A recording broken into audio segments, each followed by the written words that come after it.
महाभारत में कई कहानियाँ हैं जिनमें से कुछ का मूल में उल्लेख नहीं किया जा सकता, लेकिन उनमें से कई बहुत दिलचस्प थी और गहरी अंतर्दृष्टि प्रदान करती है। एक ऐसी कहानी है जब कुरुक्षेत्र का युद्ध अपने चरम पर था। अर्जुन और कर्ण आपस में लड़ रहे थे।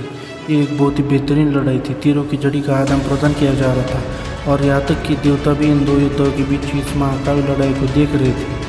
जब अर्जुन अपने बाण चलाता था तो इन बाणों का प्रभाव इतना अधिक होता था कि कर्ण का रथ 25 से 30 फीट पीछे चला जाता था। ये देखने वाले लोग अर्जुन के कौशल्य से चकित थे।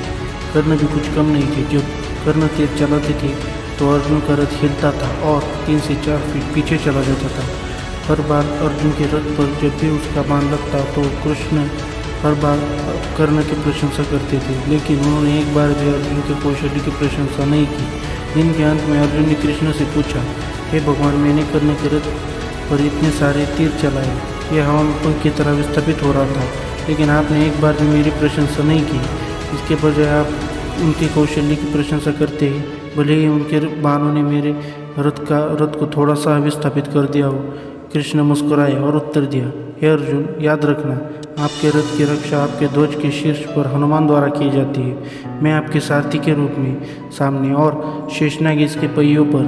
फिर भी पूरा रथ तब भी हिलता और विस्थापित होता है, लेकिन कर्ण का रथ ऐसी किसी शक्ति से सुरक्षित नहीं है। वह अपने दम पर है, फिर भी वो बहादुरी से लड़ता है। ऐसा कहा जाता है कि कुरुक्षेत्र की लड़ाई समाप्त होने के बाद कृष्ण ने अर्जुन के नीचे उतरने तक रथ से उतरने से इनकार कर दिया था। कृष्ण के रथ से उतरते ही उसमें आग लग गई और वो धूल में बदल गया। कृष्ण ने कहा, हे अर्जुन, आपके रथ को कर्ण ने बहुत पहले ही नष्ट कर दिया था। ये मैं ही था जो अभी भी इसकी रक्षा कर रहा था। आप अपने जीवन में कभी भी ये कहने का अहंकार न करें कि आपने कुछ हासिल किया है। यदि आपने कुछ हासिल किया है तो वो ईश्वरीय इच्छा है। ये दिव्य हस्तक्षेप है जिसने हमेशा आपकी रक्षा की है, आपका रास्ता साफ किया है और आपको सही समय पर सही अवसर दिया है। अगर आपको ये वीडियो अच्छी लगी तो लाइक कीजिए, सब्सक्राइब कीजिए और कमेंट में जय श्री कृष्णा लिखना ना भूलें। Thanks for watching.